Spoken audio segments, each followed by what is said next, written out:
अदालतको अवहेलना मुद्दामा सर्वोच्च अदालतले काठमाडौँ महानगरपालिकाका मेयर बालेन शाहसँग माग्यो लिखित जवाब। बालेनसँग तत्काल स्पष्टीकरण नलिन उच्च अदालतले दियो नेपाल नागरिक उड्डयन प्राधिकरणलाई अन्तरिम आदेश। बालेनलाई भारतीय चलचित्रको प्रदर्शन रोक्ने अधिकार छैन भन्दै उच्च अदालतको प्रारम्भिक निष्कर्ष।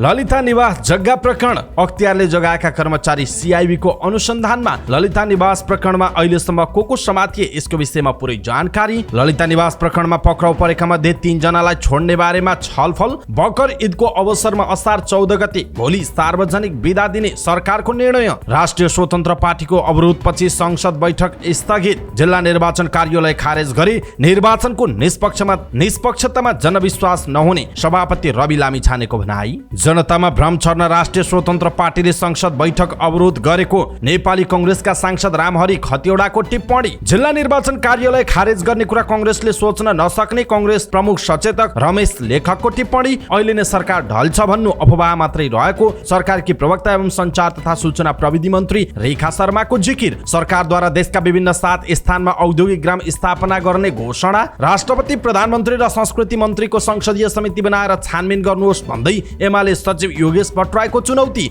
चित्रबहादुर केसीको टिप्पणी। भ्रष्टाचारको फाइल खोल्ने कुरा त रोए जस्तो गर म चिमोटे जस्तो गर्छु भन्ने हो भन्दै जनमोर्चाका अध्यक्ष चित्रबहादुर केसीको टिप्पणी। बजेट पास नभई गठबन्धनमा नैतिक प्रश्न उठ्ने सांसद देवेन्द्र पौडेलको भनाई। जिल्ला निर्वाचन कार्यालय खारेज गर्ने निर्णयबाट अन्ततः पछाडि हट्यो सरकार। गठबन्धनमा भ्रम छरेर मुलुकलाई अन्यलमा राख्न नहुने नेपाली कांग्रेसका सांसद ज्ञानेन्द्र बहादुर कार्कीको भनाई। शिक्षा क्षेत्रको सुधारका लागि बजेट वृद्धि गर्दै लैजानु पर्ने शिक्षा मन्त्री अशोक राईको भनाई। यस वर्ष रासायनिक मलको अभाव नहुने कृषि मन्त्री डाक्टर बेदुराम भुसालको टिप्पणी। काठमाडौँका शोभासियोला लालपुरझा दिन प्रक्रिया अगाडि बढाइएको भूमि व्यवस्था सहकारी तथा गरिबी निर्माण मन्त्री रञ्जिता श्रेष्ठको धारणा। क्षेत्राधिकार बाहिरका निर्णय नै संसदीय समितिका निर्देशन कार्यान्वयन नहुनुको कारण रहेको निष्कर्ष। संसद र संसदीय समिति छलेर मन्त्रीहरू बाहिर रमाउनु राम्रो नभएको राष्ट्रिय सभा अध्यक्ष गणेश प्रसाद तिमिल सिन्हाको टिप्पणी। राष्ट्रिय सभा सदस्यहरूलाई सरकारले उपेक्षा गरेको राष्ट्रिय सभाकी उपाध्यक्ष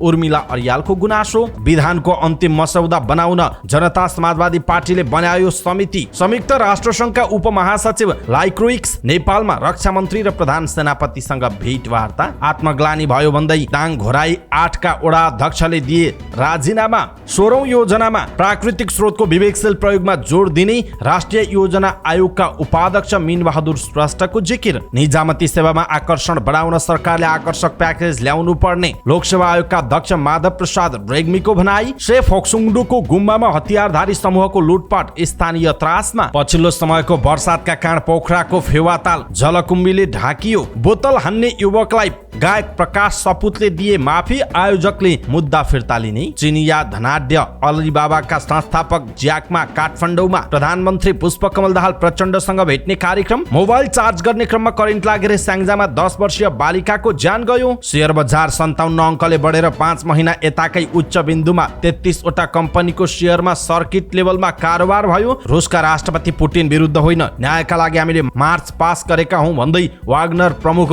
प्रिगोजिनको टिप्पणी। साफ च्याम्पियनशिपमा गोल गरेपछि आशिषले भने देशका लागि गोल गर्ने सपना पूरा भयो। भारतमा हुने 1 दिवसीय विश्वकप 2023 को खेल तालिका सार्वजनिक। समाचार पार्टी हेल्थ टिप्स अन्तर्गत आज हामी ग्यास्ट्रिक गराउन सक्ने 7 खानेकुरा के हुन् यसको विषयमा जानकारी दिनेछौँ र समाचारको अन्त्यमा समाचार पार्टी सामान्य ज्ञान प्रस्तुत गर्छौँ। हामीलाई अन्तिमसम्म हेर्नुहोला।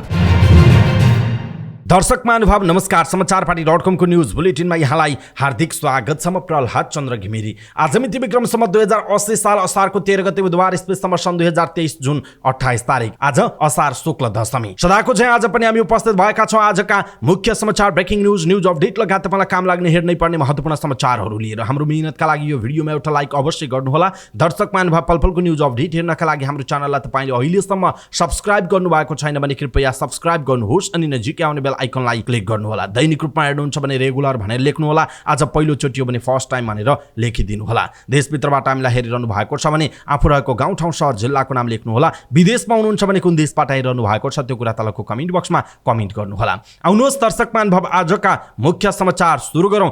अदालतको अवहेलना मुद्दामा सर्वोच्च अदालतले बालेन शाहसँग लिखित जवाफ माग गरेको प्रसङ्गबाट।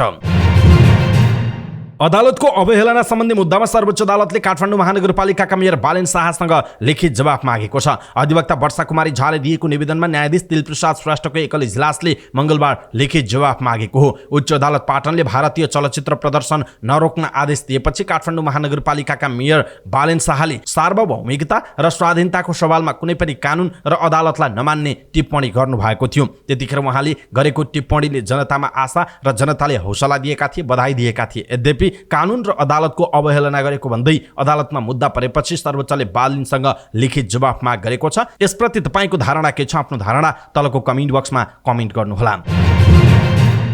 यसैबीच उच्च अदालत पाटनले काठमाडौँ महानगरपालिकाका मेयर बालेन शाहसँग स्पष्टीकरण माग गर्ने नेपाल नागरिक उड्डयन प्राधिकरणको निर्णय कार्यान्वयन नगर्न अन्तरिम आदेश जारी गरेको छ। मंगलबार न्यायाधीशहरू गोकर्ण डाँगी र जगदीश घिमिरेको इजलासले बालेनसँग स्पष्टीकरण माग गर्ने नेपाल नागरिक उड्डयन प्राधिकरणको जेठ 32 गतिको निर्णय र असार 1 गतिको पत्र कार्यान्वयन नगरी यथास्थितिमा राख्न अन्तरिम आदेश दिएको हो। त्रिभुवन अन्तर्राष्ट्रिय विमानस्थल नजिकै नेपाल नागरिक उड्डयन प्राधिकरणको निर्माणाधीन भवन नक्सा पास बिना निर्माण भइरहेको भन्दै काठमाडौँ महानगरपालिकाको नगर प्रहरीले त्यहाँको फेन्सिङ तार लगायतका सामग्री नियन्त्रणमा लिएको थियो। प्राधिकरणले विमानस्थल क्षेत्रमा अनाधिकृत प्रवेश गरेको भन्दै मेयर बालेनसँग स्पष्टीकरण माग गरेको थियो। प्राधिकरणको उक्त निर्णय विरुद्ध बालेनले उच्च अदालत पाटनमा निवेदन दिनुभएको थियो। यसअघि असार 7 गते उक्त मुद्दामा न्यायाधीश धीरबहादुर चन्दको एकल इजलासले नागरिक उड्डयन प्राधिकरणको पत्र कार्यान्वयनका लागि अल्पकालीन अन्तरिम आदेश दिँदै मंगलबारका लागि छलफलमा बोलाएको थियो। उच्च अदालतले सुविधा सन्तुलनको दृष्टिले विचार गर्दा नागरिक उड्डयन प्राधिकरणको निर्णय अघि बढाई अहिले नै कार्यान्वयन गर्नुपर्ने स्थिति नभएको भन्दै मुद्दाको अन्तिम सुनवाई हुँदा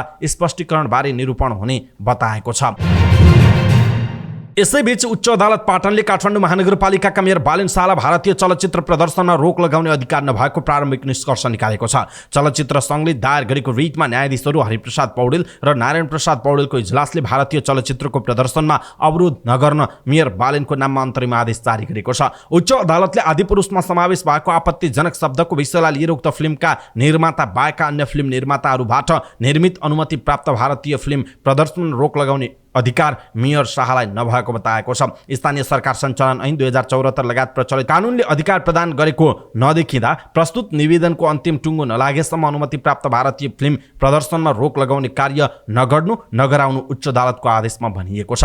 भारतीय चलचित्र आदिपुरुषमा जानकी भारतकी छोरी हुन् भन्ने आशयको वाक्यांश समावेश भएको भन्दै मेयर बालेन शाहले उक्त संवाद हटाउन निर्माण पक्षलाई आग्रह गर्नुभएको थियो। तर आफूले दिएको 3 दिनको समयभित्र नहटाएको भन्दै बालेनले काठमाडौँ महानगरपालिकाका हलमा आदिपुरुष सहित कुनै पनि भारतीय फिल्म चल्न नदिने घोषणा गर्नुभएको थियो। बालेनको उक्त घोषणापछि काठमाडौँका हलमा नयाँ भारतीय चलचित्र प्रदर्शन भएका छैनन्। हल सञ्चालकहरूको संस्था नेपाल चलचित्र संघले बालेनको निर्णय विरुद्ध उच्च अदालतमा रिट दिएका थिए। यसअघि असार 7 मा उच्च अदालतका न्यायाधीश धीरबहादुर चन्दको इजलासले बालेनको निर्णय कार्यान्वयनमा रोक लगाउने अल्पकालीन अन्तरिम आदेश जारी गर्दै मंगलबार दुवै पक्षलाई छलफलमा बोलाएको थियो। दुवै पक्षको छलफलपछि उच्च अदालतले मंगलबार भारतीय चलचित्रको प्रदर्शनमा अवरोध नगर्न अन्तरिम आदेश जारी गरेको हो। दर्शक महानुभाव, बालेन शाहको जुन निर्णय छ त्यसलाई अदालतले रोक लगाएको छ र भारतीय चलचित्रको प्रदर्शन रोक्ने अधिकार नै बालेन शाहलाई नभएको भनेर अदालतले भनेको छ। यसप्रति तपाईँ के भन्नुहुन्छ?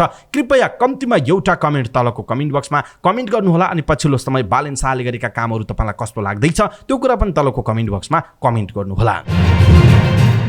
अब प्रसङ्ग ललिता निवास जग्गा प्रकरण। बालुवाटारको ललिता निवास जग्गा प्रकरणमा अख्तियारले जोगाएका आरोपितहरूलाई पनि प्रहरीले अनुसन्धान सुरु गरेको छ। ललिता निवासको सरकारी जग्गा व्यक्तिको नाममा नामसारी गर्ने क्रममा जग्गा नै घुस लिएर आफन्तको नाममा राखेकाहरूलाई प्रहरीको केन्द्रीय अनुसन्धान ब्युरो सीआईबीले अनुसन्धानको दायरामा ल्याएको हो। त्यस क्रममा पूर्व निर्वाचन आयुक्त सुधीर कुमार शाह पक्राउ परेका छन्। शाह गृह मन्त्रालयमा लामो समय बसेका पूर्व सहसचिव हुन्। सरकारी सेवाबाट अवकाश पाएपछि उनलाई सरकारले निर्वाचन आयुक्त बनाएको थियो। ललिता निवासको सरकारी जग्गा व्यक्तिको नाममा नामसारी गरेको अनियमिततामा उनले घुस बापत पाएको जग्गा आफन्तको नाममा राखेको आरोप छ। सीआईबी स्रोतका अनुसार ललिता निवासको व्यक्तिको नाममा लगिएका बेला शाह भक्तपुर मालपोत कार्यालयमा शाखा अधिकृत थिए। सरकारले अधिग्रहण गरिसकेको ललिता निवासको जग्गा पुनः सुवर्ण शमशेर र उनको परिवारको नाममा फर्काएर भूमाफियाले अनियमितता गरेका थिए। राणा परिवारसँगको नाता पनि पर्ने सुधीर कुमार शाहले ललिता निवासको जग्गा व्यक्तिको नाममा फर्काउँदा पर्दा पछाडिबाट सहयोग गरेको सीआईबीको भनाइरहेको छ। उनले घुस बापत पाएको 1 रोपनी 11 आना जग्गा पत्नी उर्मिलाको नाममा राखेको स्रोतले दाबी गरेको छ। प्रहरीले जग्गा घुस खाएको आरोप लागेका गृहका पूर्व सहसचिव गेयनाथ भण्डारीलाई पनि खोजिरहेको छ। त्यतिबेला शाखा अधिकृत रहेका भण्डारीको सरकारी जग्गा राणा परिवारको नाममा फिर्ता गराइदिन भूमिका खेले बापत पाएको जग्गा सासू सोधा कुमारी चापागाईको नाममा 10 आना र पत्नी भुवन कुमारी चापागाईको नाममा 1 रोपनी जग्गा राखेको स्रोतले जनाएको छ। यसैबीच अख्तियार दुरुपयोग अनुसन्धान आयोगले 4 वर्ष अघि सुधीरको पत्नी उर्मिला र गेयनाथको पत्नी भुवन कुमारी र सासू सोधा कुमारीलाई मुद्दा चलाए पनि 2 पूर्व सहसचिवलाई भने मुद्दा चलाएको थिएन। त्यो बेला गृह प्रशासनबाट अख्तियारमा पुगेका नवीन कुमार घिमिरेले अख्तियारमा प्रमुख आयुक्त रहनु भएको थियो। गेयनाथकी सासू सोधा कुमारले 4 वर्ष अघि अख्तियारमा बयानका क्रममा आफूलाई छोरीले बोलाएर जग्गा दिएको बताएकी थिइन्। सोधा कुमारीकी छोरी र गेयनाथका पत्नी भुवन कुमारीले राणा परिवारबाट आफूले जग्गा किनेको दाबी पनि गरेकी थिइन्। यसैबीच ललिता निवास जग्गा अनियमितता छानबिन प्रतिवेदन 2049 कार्तिक 25 र पुस 23 गते गरी 2 पटकको निर्णयबाट 112 रोपनी 4 आना जग्गा सुवर्ण शमशेरका हकदारका नाममा दर्ता भएको निर्णय भएको जनाइएको छ। दर्शक महानुभाव, यसप्रति तपाईँको धारणा के छ? आफ्नो धारणा तलको कमेन्ट बक्समा कमेन्ट गर्नुहोला। बालुवाटार स्थित ललिता निवासको जग्गा हडप्न सरकारी कागजात तथा लिखत किर्ती गरेको अभियोगमा पक्राउ परेका 7 जना मध्ये 3 जनालाई पक्राउ नगर्न भन्दै सर्वोच्च अदालतले यसअघि नै आदेश दिएको खुलासा भएको छ। केन्द्रीय अनुसन्धान ब्युरो CIB के निर्देशक किरण बज्राचार्यले पक्राउ परेका मध्ये केहीले पहिले अदालतबाट स्टे अर्डर अन्तरिम आदेश लिएर बसेको पाइएको बताउनुभयो। केहीको नाममा पहिले स्टे अर्डर जारी भएको रहेछ। उनीहरूको हकमा के गर्ने भन्ने विषयमा छलफल गरिरहेका छौँ, बज्राचार्यले भन्नुभएको छ। CIB ले मंगलबार बिहानैदेखि अपरेसन चलाएर ललिता निवास जग्गा प्रकरणमा संलग्नको आरोपमा 7 जनालाई पक्राउ गरेको छ। प्रहरीले भाटपटेनी सुपरमार्केटका सञ्चालक मीनबहादुर गुरुङ, पूर्व निर्वाचन आयुक्त सुधीर शाह, मालपोत कार्यालय दिल्ली बजारका तत्कालीन कर्मचारी कलाधर देउजा, धर्मप्रसाद गौतम, सुरेन्द्रमान कपाली, गोपाल कार्की र भूपेन्द्र मणि केसीलाई पक्राउ गरेको हो। तीमध्ये कपाली, देउजा र केसीको नाममा अदालतले पक्राउ नगर्न अन्तरिम आदेश जारी गरेको पाइएको ब्युरोका प्रवक्ता SP नवराज अधिकारीले जानकारी दिनुभयो। अख्तियार दुरुपयोग अनुसन्धान आयोगले 2076 माघ 22 मा 175 जना विरुद्ध भ्रष्टाचारको कसरमा मुद्दा दायर गरेको थियो। लगत्तै गृह मन्त्रालयले ठगी र कृत्रिम अनुसन्धान गर्न भन्दै CIB मा पत्र पठाएको थियो। प्रहरी अधिकृतहरूका अनुसार अख्तियार दुरुपयोग अनुसन्धान आयोग मार्फत दायर मुद्दा विचाराधीन अवस्थामा रहेका बेला फेरि सोही घटनामा अर्को मुद्दा लगाउन खोजिएको भन्दै 3 आरोपी अदालत गएका थिए। त्यसक्रममा मुद्दाको किनारा नलागेसम्म कपाली, देउजा र केसीलाई पक्राउ नगर्न भन्दै अन्तरिम आदेश जारी भएको जनाइएको छ। सरकारले बकर ईदको अवसरमा असारको 14 गते अर्थात् भोलि सार्वजनिक बिदा दिएको छ। गृह मन्त्रालयले सूचना जारी गरेर असारको 14 गते बिहीबारका दिन सार्वजनिक बिदा दिने निर्णय गरेको जानकारी गराएको हो। ईद उल अजहा अर्थात् बकर ईद मुस्लिम समुदायको महान पर्व हो। ईद उल फित्र अर्थात् रमजान पर्वको 70औं दिनमा बकर ईद मनाउने धार्मिक विधि छ। यस दिन मुस्लिम धर्मावलम्बीले बिहानै स्नान गरी नजिकैको मस्जिद वा ईदगाहमा गई सामूहिक नमाज पढ्ने गर्छन्। नमाज पढिसकेपछि एक आपसमा शुभकामना आदान प्रदान गर्ने गरिएको छ। यस अवसरमा दरबार मार्ग स्थित नेपाली जामे मस्जिद, काश्मीरी मस्जिद लगायत देशभरका मस्जिद र ईदगाहमा मुस्लिम धर्मावलम्बीहरूको भिड लाग्ने गर्दछ। हिजरी सम्बत अनुसार 1440 वर्ष पहिला अल्लाहको आदेशमा इब्राहिमले आफ्ना छोरा इस्माइल अलैहि सलामलाई बलिदान गर्न तयार भएको सम्झनामा यो पर्व मनाउन थालिएको बताइन्छ। राष्ट्रिय स्वतन्त्र पार्टी रासपाले अवरोध गरेपछि प्रतिनिधि सभाको बैठक केही समयका लागि स्थगित भएको छ। रासपाका सांसदहरूले जिल्ला निर्वाचन कार्यालय खारेजीको निर्णय स्वीकार नहुने भन्दै बैठक अवरुद्ध पारेका थिए। रासपालाई नेकपा एमालेका सांसदले पनि साथ दिएका थिए। बैठक 15 मिनेटका लागि स्थगित भएको थियो। यसैबीच राष्ट्रिय स्वतन्त्र पार्टीका सभापति रवि लामिछानेले जिल्ला निर्वाचन कार्यालयको काम जिल्ला प्रशासन कार्यालय मातहतमा ल्याउँदा निर्वाचनको निष्पक्षता नहुने बताउनु भएको छ। प्रतिनिधि सभाको बैठकमा बोल्दै सभापति लामिछानेले जिल्ला निर्वाचन कार्यालय खारेज गरी जिल्ला प्रशासन कार्यालय मातहतमा ल्याउँदा निर्वाचन निष्पक्षतामा जनविश्वास नहुने बताउनु भयो। उहाँले लोकतन्त्रको रक्षाका लागि आयोगलाई छुट्टै निकायको रूपमा काम गर्न दिनुपर्ने बताउनु भयो। अर्थमन्त्रीले यस विषयमा गोलमटोल रूपमा नभई छुट्टै जवाब दिनुपर्ने उहाँको माग रहेको छ। उहाँले निर्वाचनको विषय संसारले हेर्ने भन्दै यसको निष्पक्षतालाई जोगाउनु पर्ने बताउनु भयो। नेपाली कांग्रेसका सांसद रामरी खतिवड़ाले जस लिनका लागि राष्ट्रिय स्वतन्त्र पार्टीले संसद अवरोध गरेको आरोप लगाउनु भएको छ। संसद भवन बाहिर सञ्चारकर्मीहरूसँग कुराकानी गर्दै उहाँले यस्तो बताउनु भयो। उहाँले राष्ट्रपाले जिल्ला निर्वाचन कार्यालय आफूले गर्दा मात्रै बाँचेको हो भन्ने भ्रम जनतामा छर्नका लागि संसद अवरोध गरेको बताउनु भयो। उहाँले नेपाली कांग्रेस जिल्ला निर्वाचन आयोगको कार्यालय खारेज गर्ने पक्षमा नरहेको बताउनु भयो। सांसद खतिवड़ाले अख्तियार दुरुपयोग अनुसन्धान आयोग विगतको श्री 5 भन्दा पनि माथि जान खोजेको आरोप लगाउनु भयो। उहाँले अख्तियारलाई निजी क्षेत्रमा प्रवेश गर्न दिन नहुने बताउनु भयो। उहाँले सबै क्षेत्र अख्तियारले नै हेर्नुपर्छ भन्ने पद्धतिको विकास गर्न नहुने बताउनु भएको छ। नेपाली कांग्रेसका प्रमुख सचेतक रमेश लेखकले कांग्रेस निष्पक्ष निर्वाचनमा विश्वास गर्ने पार्टी भएकाले जिल्ला निर्वाचन कार्यालय खारेज गर्ने कुरा सम्भव हुन नसक्ने बताउनुभयो। संसद भवन बाहिर सञ्चारकर्मीहरूसँग कुराकानी गर्दै उहाँले यस्तो बताउनु भएको हो। उहाँले निर्वाचन आयोगलाई स्वतन्त्र निष्पक्ष बनाउनुपर्छ भन्ने कुरामा सरकार र कांग्रेस जानकार रहेको बताउनुभयो। उहाँले निर्वाचन आयोगका कुनै पनि कार्यालय सरकारको कुनै पनि निकायमा सार्ने कुरा हुन नसक्ने बताउनुभयो। उहाँले कांग्रेस अवांछित गतिविधि गरेर निर्वाचन गर्नुपर्छ भन्ने मान्यता राख्ने पार्टी नभएको पनि बताउनु भएको छ। प्रमुख सचेतक लेखकले कुनै पनि घटना निष्पक्ष, स्वतन्त्र, पूर्वाग्रही रहित ढंगबाट छिनोफानो हुनुपर्ने बताउनु भएको छ।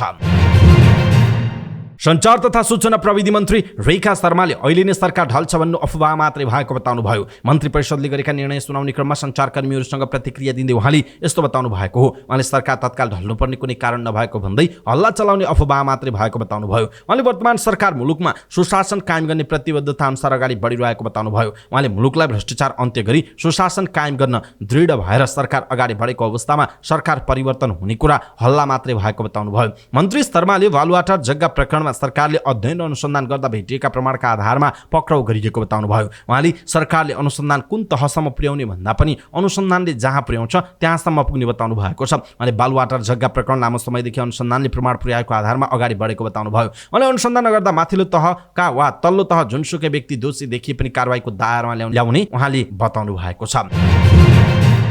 यसैबीच सरकारले देशका विभिन्न 7 क्षेत्रमा औद्योगिक ग्राम स्थापना गर्ने घोषणा गरेको छ।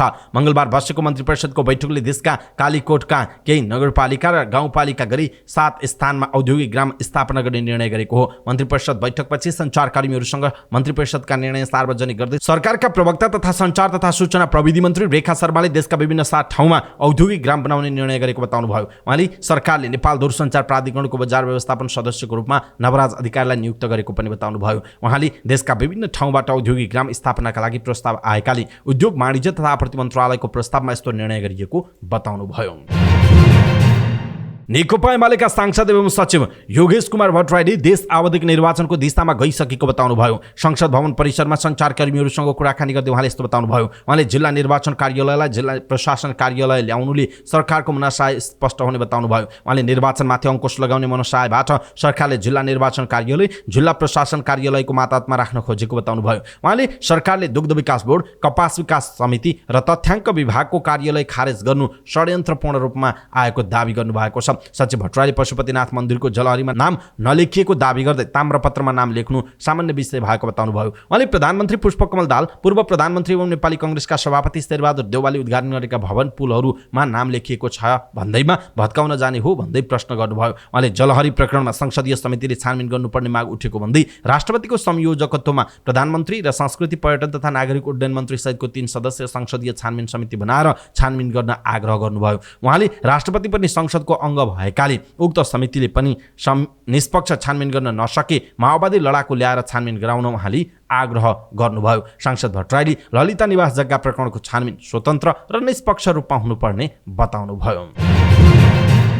राष्ट्रिय जनमोर्चाका अध्यक्ष एवं सांसद चित्रबहादुर केसीले सरकारले भ्रष्टाचारको फाइल खोलेको छ भन्ने कुरा जनताले नपत्याउने बताउनुभयो। संसद भवन परिसरमा सञ्चारकर्मीहरूसँग कुराकानी गर्दै उहाँले सरकारले भ्रष्टाचारको फाइल खोल्नु भनेको त रोए जस्तो गर मच्ची मटे जस्तो गर्छु जस्तो भएको टिप्पणी गर्नुभयो। उहाँले नेपाली जनताले भ्रष्टाचारलाई जोगाउनु हुँदैन भनिरहेको भए पनि भ्रष्टाचारी समातिने कुरा आफूलाई विश्वास नलागेको बताउनुभयो। उहाँले एउटा फाइल निकालेर तर्साउने काम यसअघिका सरकारले पनि गरेको भन्दै उहाँले नेपाली जनतालाई यसमा विश्वास नरहेको बताउनु भएको हो। अध्यक्ष केसीले नेपालमा ठूला भ्रष्टाचार राज्य पक्षबाट नै भइरहेको दावी गर्नुभयो।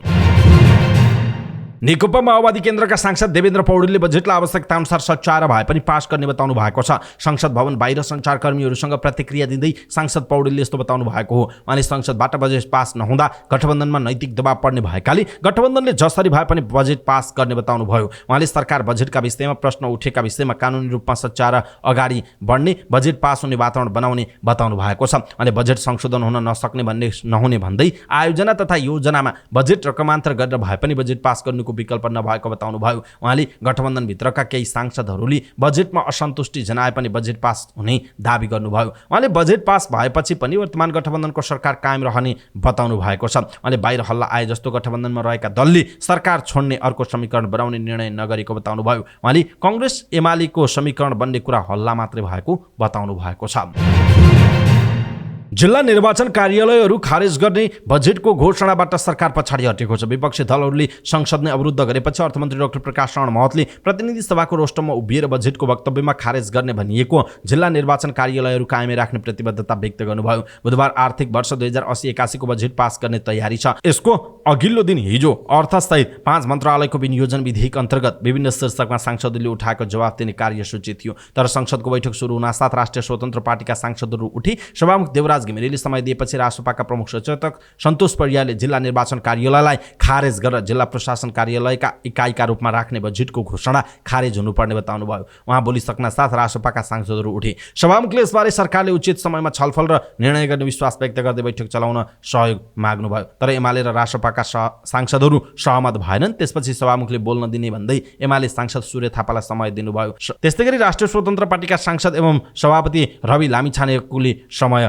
पाउनुभयो र उहाँले पनि उक्त कुराको विरोध गर्नुभयो। त्यस लगत्तै निर्वाचन आयोगमा भएको छलफलमा पनि राजनीतिक तहमा निर्णय नै भइसकेको र अर्थमन्त्रीसँग भएको कुराकानीमा पनि विनियोजन विधेयकमा जवाफ दिने क्रममा निर्वाचन आयोगका कार्यालयलाई अन्य कार्यालयमा गाभ्ने छैन भनेर प्रतिबद्धता व्यक्त गर्ने जानकारी गराउनुभयो। त्यसपछि अर्थमन्त्री डाक्टर प्रकाश शरण महतले यस निर्णय सरकारले नगर्ने बताउनु भएको छ। जिल्ला निर्वाचन कार्यालय खारेज गर्ने निर्णयबाट अन्ततः सरकार पछाडि हटेको छ। यसप्रति तपाईँ के भन्नुहुन्छ? आफ्नो कुरा तलको कमेन्ट बक्समा कमेन्ट गर्नुहोला।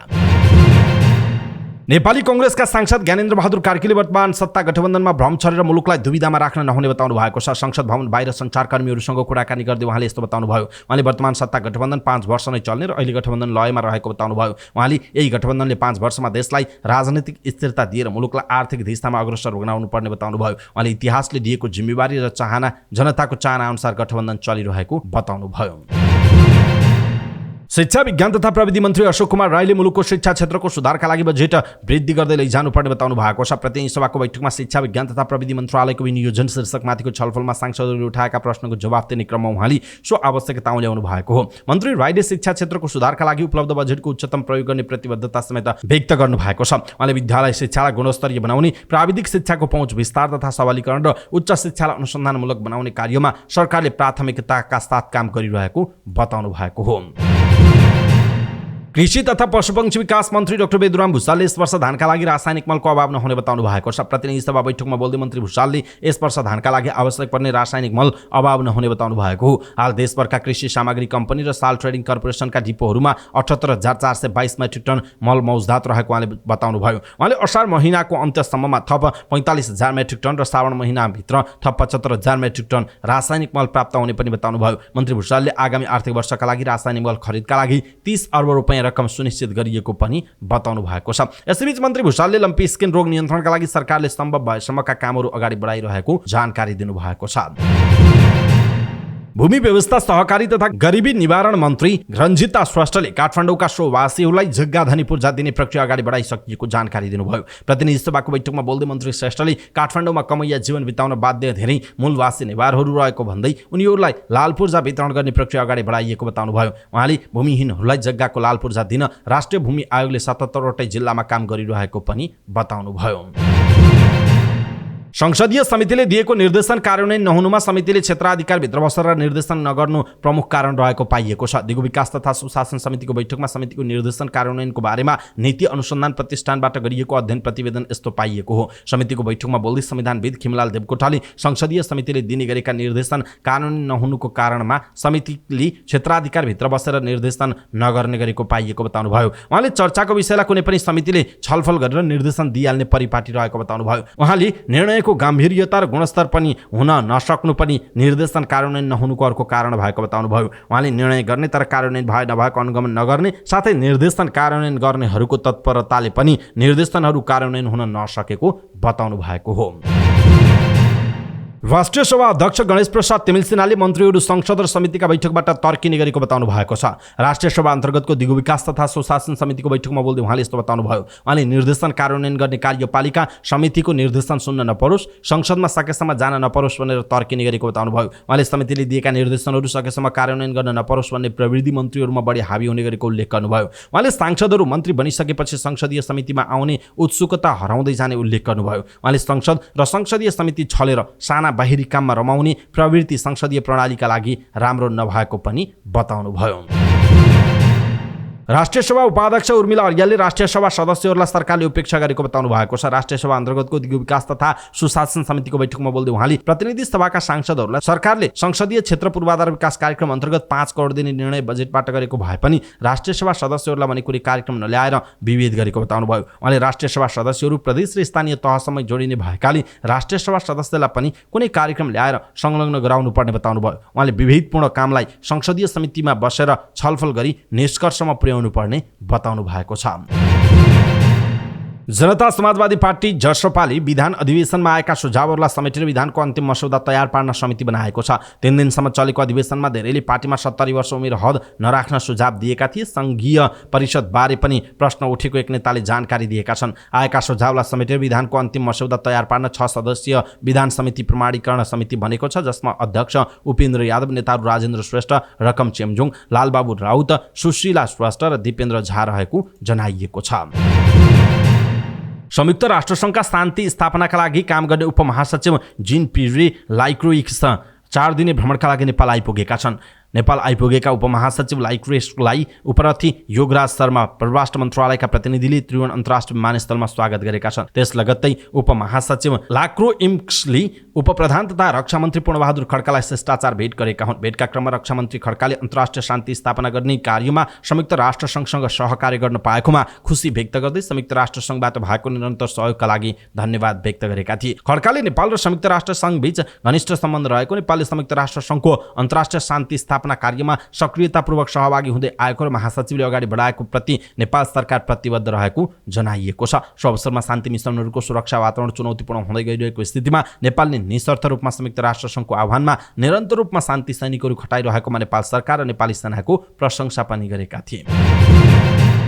बजेटको विषयमा असन्तुष्टि जनाउँदै दाङ घोराई उपमहानगरपालिका 8 नम्बर वडाका अध्यक्ष जितेन्द्र शाहले राजीनामा दिएका छन्। एमालेबाट निर्वाचित शाह नगरसभा चलिरहँदा मंगलबार नगर प्रमुख नरुलाल चौधरीलाई राजीनामा उझाएर सभा हलबाट बाहिरिएका हुन्। पटक पटक आफ्नो वडामा बजेट हाल्ने आश्वासन दिए पनि त्यो आश्वासनमै सीमित रहेको भन्दै शाहले मेयरसँग असन्तुष्टि व्यक्त गर्दै आएका थिए। आफ्नै पार्टीबाट निर्वाचित मेयरले बजेट नै नहालिदिएको भन्दै उनले पदमा बस्नुभन्दा राजीनामा दिनु उपयुक्त हुने ठहर गरेर राजीनामा दिने निष्कर्षमा पुगेको बताएका थिए। उनले यसअघि पोहोर पनि बजेट ल्याउँदा असन्तुष्टि जनाउँदै राजीनामा दिने घोषणा फेसबुकबाट गरे पनि अन्तिममा दिएका थिएनन्। उनले टोलवासी सबैलाई बोलाएर आफूले बजेट हाल्न नसकेकाले आत्मग्लानी भएको भन्दै राजीनामा दिनका लागि सुझाव सल्लाह लिएको जनाइएको छ।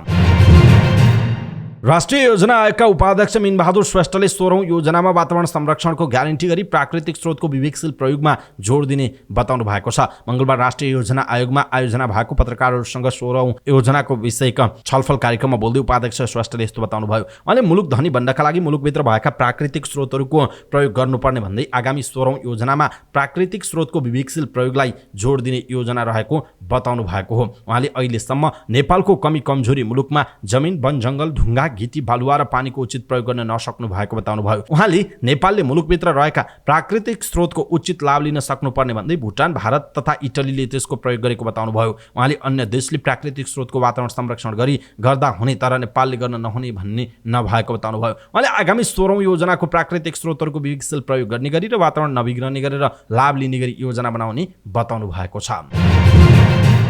लोकसेवा आयोगका अध्यक्ष माधव प्रसाद रेग्मीले सरकारले निजामती सेवामा आकर्षण बढाउनका लागि आकर्षणका प्याकेजहरू ल्याउनु पर्ने बताउनु भयो। राष्ट्रिय सरोकार तथा समन्वय समितिको बैठकमा बोल्दै उहाँले यस्तो बताउनु भएको हो। उहाँले नागरिकहरू निजामती सेवातर्फ किन आकर्षित भएनन् भन्ने विषयको खोजी हुनुपर्ने बताउनु भयो। उहाँले अभिभावकहरूले आफ्ना सन्तानलाई अध्ययन गराउँदा नेपालका लागि केही गर्नुपर्छ भन्ने सन्देश दिन नसक्नु पनि निजामती सेवामा आकर्षण घट्नुको कारण हुन सक्ने बताउनु भयो। उहाँले मुलुकको सामर्थ्य अनुसार अरू सेवा समूहलाई निहालेर आकर्षण प्याकेज ल्याउनु पर्ने बताउनु भएको छ। उहाँले निजामती कर्मचारीहरू 20 वर्षमै पेन्सनमा जाने हो भने पेन्सनमा सरकारको दायित्व अत्याधिक बढ्ने र अनुभवी कर्मचारी निजामती सेवामा नहुने समस्याले निजामती सेवालाई नै असर पुग्ने स्थिति आउने बताउनु भयो। उहाँले प्रशासनिक संहिताको व्यवस्थापन गर्न कठिनाई भइरहेको बताउनु भयो।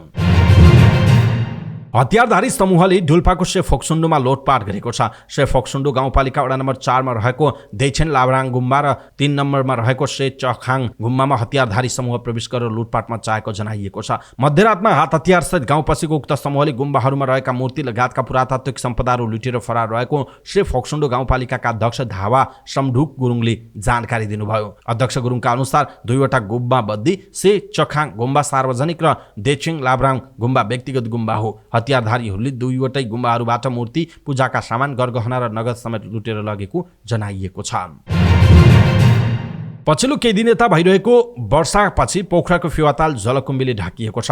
फेवाताल सिरान क्षेत्रबाट जलकुम्भी बगाएर तल्लो तटीय क्षेत्रमा ल्याएपछि फेवाताल जलकुम्भीले ढाकेको हो। फेवाताललाई कुरूप हुने गरी जलकुम्भीले ढाक्दा डुङ्गा सैर गर्न आएका पर्यटक र व्यवसायी दुवैलाई सकस परेको छ। हरेक वर्ष वर्षायाममा फेवातालमा जलकुम्भीले ढाक्ने गर्छ। तालमा जलकुम्भी फैलन नदिन महानगरले केही समय अघि फेवा मुहान क्षेत्रको जलकुम्भी फाल्ने अभियान सुरु गरेको थियो, तर जलकुम्भी फाल्ने कामदारले समयमै जाला नपाउँदा निरन्तरता दिन नसकिएको वातावरण संरक्षणका लागि महाअभियान कास्कीका संयोजक रामबहादुर पौडेलले जानकारी दिनुभयो। जलारी समुदायलाई सहभागी गराएर प्रधानमन्त्री स्वरोजगार कार्यक्रम अन्तर्गत जलकुम्भी फाल्न मेयर साहबसँग सहमति भएको थियो, तर 3 दिनमै कार्यक्रम रोकियो। पौडेलले भन्नुभयो त्यो अभियानलाई निरन्तरता दिएको भए अहिले यो हालत हुने थिएन। जलकुम्भी झाड निकाल्नका लागि 2074 सालमा निर्वाचन क्षेत्र पूर्वाधार विकास कार्यक्रमको 50 लाख र पोखरा महानगरपालिकाको 75 लाख गरी 1 करोड 25 लाख रुपियाँ लागतमा मेसिन पनि ल्याइएको थियो। क्यानाडाबाट झिकाइएको एक्वाइटिक प्लान्ट हार्वेस्टिङ मेसिन प्रयोगमा आए पनि डुङ्गा व्यवसायी समिति, सुरक्षाकर्मी, स्थानीय आमा समूह, क्लब, विभिन्न सङ्घ संस्थाले जलकुम्भी झाड फाल्दै आएका छन्। पोखरा महानगरका प्रवक्ता मोतीलाल तिमिल सिन्हाले फेवातालको जलकुम्भी झाड हटाउने कार्य निरन्तर रहेको बताउनुभयो।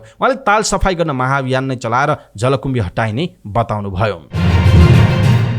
रोमानियामा भएको एउटा कन्सर्टमा आफूलाई बोतल प्रहार गर्ने नेपाली युवकलाई गायक प्रकाश सपुतले माफी दिएका छन्। सपुतसँगै बुचारेस्ट पुगेकी गायिका प्रीति आलेले सार्वजनिक गरेको भिडियोमा माफी दिएको देख्न सकिन्छ। भिडियोमा सपुत र ती युवकलाई हात मिलाएको र अँगालो हालेर मिलेको देख्न सकिन्छ। मेरो नाकमा पनि दुखेको छ र मनमा पनि। यसले मलाई भन्दा पनि तपाईँको लाइफमा असर गर्छ। हामी देश छाडेर परदेशमा गएका छौँ। आइन्दा त्यस्तो काम नगर्नुहोला। गायक सपुतले ती व्यक्तिलाई माफी दिँदै भनेका छन्। तपाईँले गर्दा मेरो मोरल डाउन भएको छ। तपाईँको लाइफमा तलमाथि हुन नदिन पनि माफी दिएको उहाँको भनाइ छ। ती युवकले पनि आफूलाई कसैले बोतल प्रहारका लागि नउक्साएको प्रष्टीकरण दिएका छन्। रमाइलो गर्दै गर्दा यस्तो भयो। ती युवकले गायक सपुत र आयोजक नरेश गिरीको सामुन्ने भनेका छन्। सोही भिडियोमा सपुतले ती युवकलाई मादक पदार्थ सेवन नगर्न सल्लाह समेत दिएका छन्। आफूले पत्तो नपाउने गरी पिउने काम नगर्नुहोला सपुतको सल्लाह थियो। गायक सपुतको आग्रहअनुसार आयोजकले ती नेपाली युवक विरुद्धको प्रहरी उजुरी फिर्ता लिने भएको छ। साथै उनलाई नेपाल डिपोर्ट नगर्ने समेत जनाइएको छ। उक्त भिडियोमा आयोजक गिरीले प्रहरी र अध्यागमनमा दिएको उजुरी फिर्ता लिने बताएका छन्। प्रकाशजीको आग्रह अनुसार प्रहरी र अध्यागमनमा दर्ता गरेको केस फिर्ता लिँदैछौँ गिरीले भनेका छन्। सोमबार राति रोमानियामा आयोजना गरिएको याद नेपाली म्युजिक फेस्टिभल भाग 2 नामक कन्सर्टमा बोलमाया गीत गाउँदै गर्दा गायक सपुतमाथि ती व्यक्तिले क्यान बोतल प्रहार गरेका थिए। नाकमा सामान्य चोट लागेको सपुतले बताएका छन्। यो घटनाको भिडियो सामाजिक सञ्जालमा चर्चाको विषय बनेपछि राष्ट्रिय लोक तथा दोहोरी गीत प्रतिष्ठान सहितका संस्थाले वक्तव्य जारी गर्दै कूटनीतिक नियोगको ध्यानाकर्षण पनि गराएका थिए। चिनिया उद्यमी एवं अलिबाबा ग्रुपका संस्थापक ज्याक मा काठमाडौँ आइपुगेका छन्। 19 सवार विमान बोइङ 737 म्याक्स 2:30 जाँदा त्रिभुवन अन्तर्राष्ट्रिय विमानस्थलमा अवतरण गरेको अध्यागमन विभागका सूचना अधिकारी खिमलाल भुसालले जानकारी दिनुभयो। उनी चीनबाट बङ्गलादेशको राजधानी ढाका हुँदै काठमाडौँ पुगेका हुन्। ज्याकमा सवार निजी जहाज काठमाडौँ अवतरण गरेको छ। उनले भनेका छन् उनीसँग एउटा टोली पनि नेपाल आएको छ। स्रोतका अनुसार उनले प्रधानमन्त्री पुष्पकमल दाहाल प्रचण्डसँग पनि भेट्ने कार्यक्रम छ। विश्वको ठूलो मध्येको एक ई-कमर्स कम्पनी अलिबाबाका संस्थापक ज्याक माको पूरा नाम ज्याक मा युन हो। चिनिया धनाढ्यको सूचीमा 5औं नम्बरमा रहेका उनी विश्वका डलर अर्बपतिहरूको सूचीमा 63औं स्थानमा रहेका छन्। फोर्ब्सका अनुसार आजको दिनमा उनको रियल टाइम सम्पत्ति 23.5 बिलियन अमेरिकी डलर छ। विज्ञान र कलामा स्नातकसम्म अध्ययन गरेका उनी 58 वर्षका मात्र भए। ई-कमर्स बिजनेसमा आउनु अघि उनी हङझाओमा अंग्रेजी विषयका शिक्षक थिए। उनले अलिबाबा 1979 मा स्थापना गरेका हुन्। चीन बाहिर चिनिया वैभवको बिम्बका रूपमा ज्याकलाई लिने गरिन्थ्यो, तर उनी सन् 2020 को सुरुवाततिरबाट अचानक सार्वजनिक जीवनबाट हराएका थिए। चीन सरकारका नीतिप्रति सार्वजनिक रूपमा आलोचना गरेपछि उनको कम्पनीले ल्याउन लागेको आइपिओ चीन सरकारले रद्द गरिदिएको थियो। उनलाई नजरबन्दमा राखिएको हल्लाकै बीच गत मार्चमा उनी जापानमा देखिएका थिए। चीन सरकारसँग विवाद भएर आइपिओ रोकिएता उनी सार्वजनिक जीवनबाट टाढा गुमनाम बस्दै आएका छन्। उनी परिवारसहित टोकियोमा बसिरहेको अन्तर्राष्ट्रिय सञ्चार माध्यमले जनाएका छन्। करेन्ट लागेर स्याङ्जाको बिरुवा गाउँपालिकामा एक बालिकाको ज्यान गएको छ। करेन्ट लागेर मंगलबार दिउँसो बिरुवा 7 बलिवाका दलबहादुर गुरुङकी 10 वर्षीय छोरी गीताको ज्यान गएको स्याङ्जाका प्रहरी नायब उपरीक्षक डीएसपी रविन्द्र खनालले जानकारी दिनुभयो। आफ्नै घरको कोठामा मोबाइल चार्ज गर्ने क्रममा बिजुलीको प्लगबाट करेन्ट लागेर गम्भीर घाइते भएकी बालिकाको प्राथमिक स्वास्थ्य केन्द्र वालिङमा उपचारका क्रममा ज्यान गएको डीएसपी खनालले बताउनुभयो।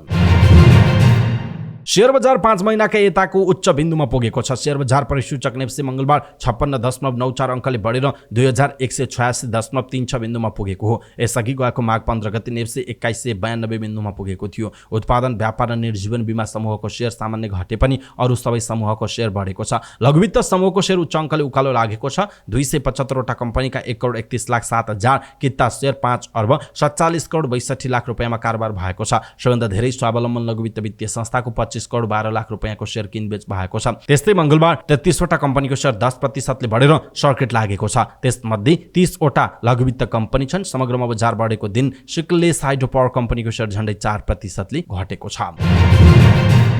रुसमा सक्रिय वाग्नर समूहका प्रमुख एवगेनी प्रिगोनिजले विद्रोहको घटनापछि पहिलो सार्वजनिक अभिव्यक्ति दिएका छन्। सन्देशमा उनले आफ्ना सदस्यले न्यायका लागि मार्च गरेको दाबी गरेका छन्। झन्डै 11 मिनेट लामो भिडियो सन्देशमा उनी रुसी सेनाको रगत बग्न नदिन आफ्ना समर्थक फिर्ता लिएर गएको उनको भनाइ छ। वाग्नर समूहका संस्थापक प्रिगोजिनले आफ्नो समूहको पछिल्लो कदम रुसी राष्ट्रपति भ्लादिमिर पुटिन विरुद्ध लक्षित नभएको पनि बताएका छन्। रुसमा गएको शनिबार नाटकीय घटनाक्रमपछि राष्ट्रपति पुटिन र उनको नेतृत्वको सरकारले स्थिति अहिले सामान्य बनेको सङ्केत दिएको बीबीसीले जनाएको छ। प्रधानमन्त्री मिखाइल मिशुस्टिनले राष्ट्रपतिको पछाडि सबैजना एकताबद्ध हुन आह्वान गरेका छन्। युक्रेनमाथि आक्रमण गर्दै आएको रुसमा त्यहाँको निजी सैन्य समूह वाग्नरले सेनामाथि नै विद्रोहको प्रयास गरेको थियो। रुसी सेनाले पर्याप्त हतियार नदिएको र आफ्नै भूमिमा आक्रमण गरेको भन्दै वाग्नर समूहले असन्तुष्टि जनाउँदै आएको थियो।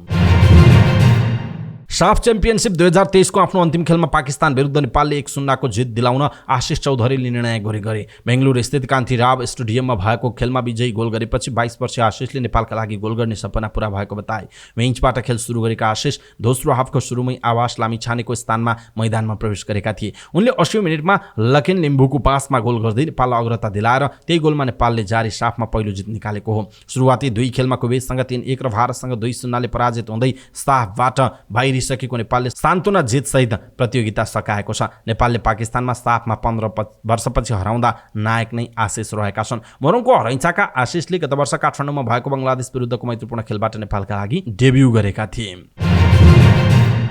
भारतमा उग्ने एक दिवसीय विश्वकप 2023 को खेल तालिका सार्वजनिक भएको छ। 5 अक्टोबरबाट 29 नोभेम्बरसम्म हुने प्रतियोगिताका खेलहरू 10 वटा फरक स्टेडियममा हुने बताइएको छ। विश्वकप खेल्ने 10 टिमले एक अर्का विरुद्ध खेलेपछि शीर्ष 4 टिम सेमिफाइनलमा पुग्नेछन्। विश्वकपका लागि जिम्बाब्वेमा भइरहेको विश्वकप छनौटबाट 2 टिम छनौट हुनेछ। प्रतियोगिताको पहिलो खेल इङ्ल्यान्ड र न्युजिल्यान्ड बीच हुनेछ। लिगको अन्तिम खेल नोभेम्बर 12 मा हुनेछ। नोभेम्बर 15 मा पहिलो र 16 मा दोस्रो सेमिफाइनल हुनेछ। विश्वकपको फाइनल खेल 19 नोभेम्बरमा अहमदाबादमा हुने जनाइएको छ।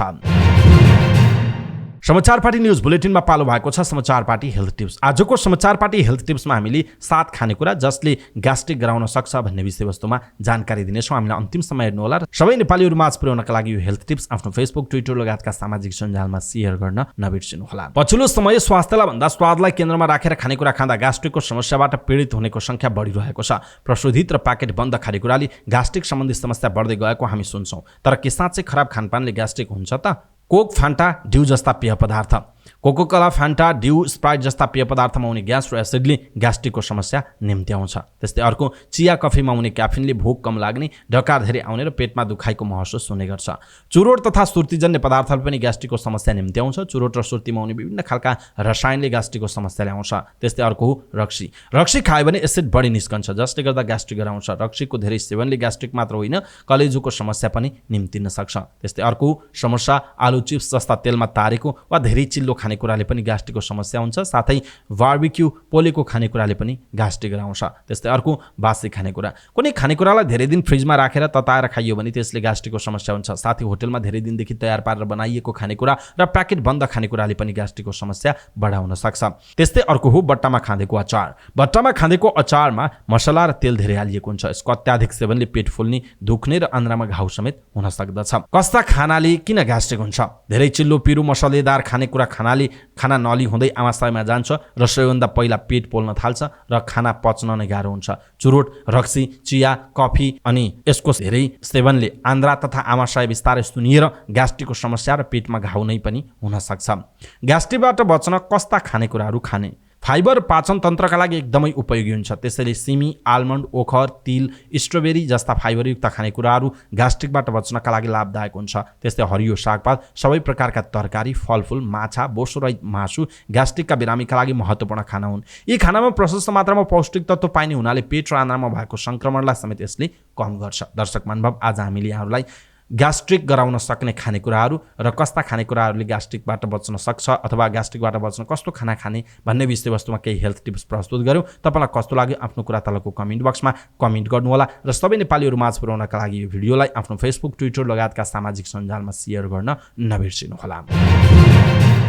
समाचार पार्टी न्युज बुलेटिनमा पालो भएको छ समाचार पार्टी हेल्थ टिप्स। आजको समाचार पार्टी हेल्थ टिप्स अन्तर्गत हिजोको प्रश्न थियो, इटालीका पूर्व प्रधानमन्त्री सिल्भियो बर्लुस्कोनीको निधन कहिले भएको हो? यसको सही उत्तर हो सन् 2023 जुन 12। समाचार पार्टी सामान्य ज्ञान अन्तर्गत आजको प्रश्न छ, पुरुष टेनिस इतिहासमा सर्वाधिक 23 पटक ग्रान्ड स्लाम विजेता बनी रेकर्ड कायम गर्न सफल खेलाडी को हुन्? पुरुष टेनिस इतिहासमा सर्वाधिक 23 पटक ग्रान्ड स्लाम विजेता बनी रेकर्ड राख्न सफल खेलाडी को हुन्? यसको सही उत्तर तलको कमेन्ट बक्समा कमेन्ट गर्नुहोला।